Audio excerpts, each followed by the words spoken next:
All right, we are going to jump into the A3 notes, and we're going to be talking about polynomials. And hopefully, like I mentioned in class, a lot of this should be review, but it's something that we definitely need to just get a refresher on. So for example 1, we're going to write each polynomial in standard form, which means that we order the terms from the highest degree to the lowest. And degree is basically the exponent that we have. So I would start with negative 5x to the 7th because that has the highest degree. Then I'm going to have plus 4x squared plus 3x minus 2. So the degree of this polynomial is 7, and the leading coefficient is negative 5. All right, part B, 4 minus 9x squared. I need to swap those. So the degree is 2, leading coefficient is negative 9. 8, this is just a single term. It is a constant, and a constant is degree 0. Basically, if you want to imagine there being x to the 0 attached to it or attached to any constant, x to the 0 is just 1, and we're left with 8. That's why we consider any constant term degree 0. And the leading coefficient is, of course, 8 because that's all we got. All right, let's look at a couple things that are not polynomials. So polynomials have to have non-negative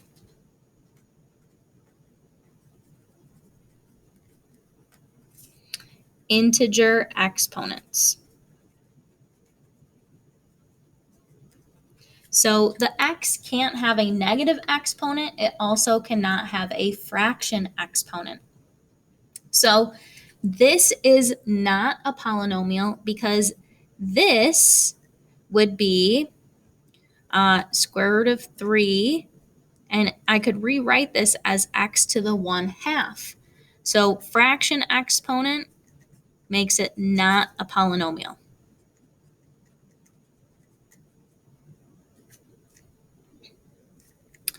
All right, this one's a little bit sneakier.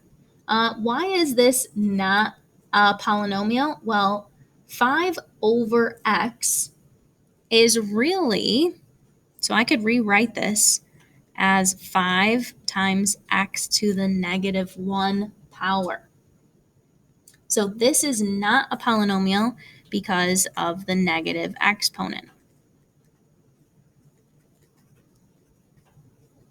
So again, and we've seen enough polynomials, but polynomials will always have positive exponents and they will always be whole numbers. So yeah, we can't have any roots, or we can't have our variable in the denominator because that really means we have a negative exponent. All right, adding and subtracting polynomials. Guys, this is basically just combining like terms. So I have this polynomial plus this polynomial. I'm going to start with my x cubed terms. So if I do 5x cubed plus 1x cubed, I get 6x cubed. Then I have my x squared terms. Negative 7 plus 2 gives me negative 5x squared. I'm actually going to do this one next because that's the one that's going to come in line next. I'm just getting it written in standard form first thing. And then we have those constants there. Negative 3 plus 8 gives me plus 5. And that's it. Now, subtraction, we do have to pay a little more attention to. And what you have to remember with subtraction is that this subtraction applies to every term in that parentheses. So I'm going to do 7x to the 4th minus 3x to the 4th, which is 4x to the 4th.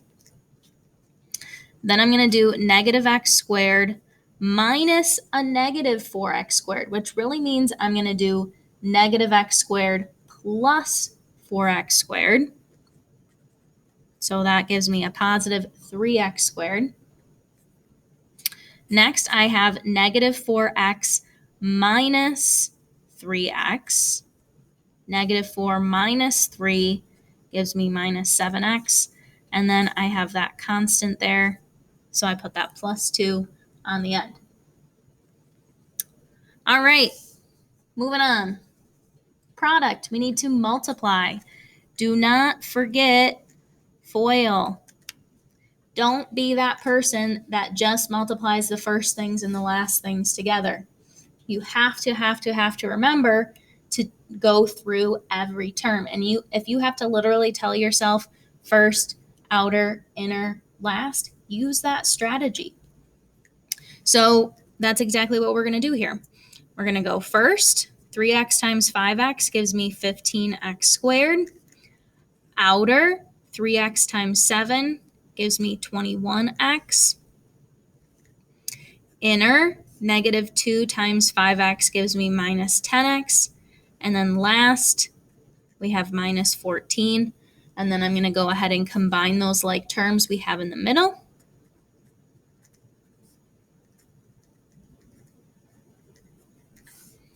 And we get 15x squared plus 11x minus 14. All right, I would like you to pause the video and try these next two on your own. When you're finished, come on back. Okay, so this middle one here is really very similar to the first one. We get 2x squared plus 6x minus 20. Now, this second one, hopefully you noticed that those middle terms canceled out, and we were left with 25x squared minus 81. And this is a difference of squares.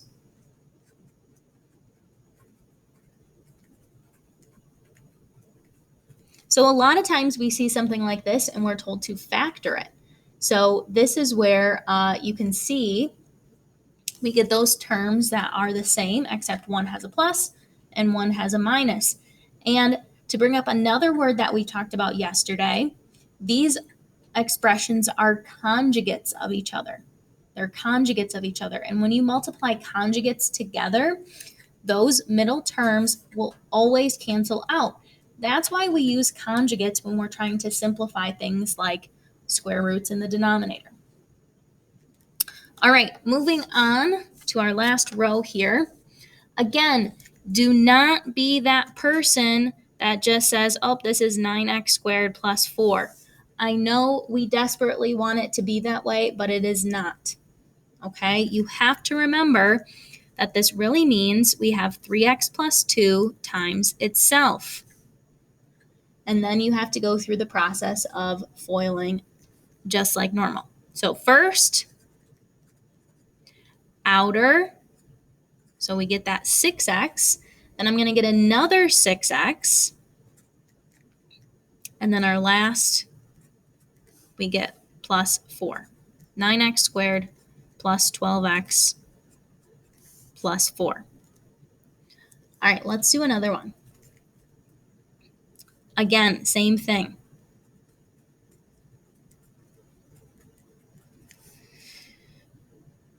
Four x times 4x, we get 16x squared. 4x times minus 5, we get minus 20x. We get another minus 20x, and then I get a positive 25. So we get 16x squared minus 40x plus 25. All right, you know the drill. Pause the video. Do the last one on your own, please. All right, hopefully you did okay multiplying this out. You should have gotten x squared plus 18x plus 81. That's all I got for you. We'll see you tomorrow.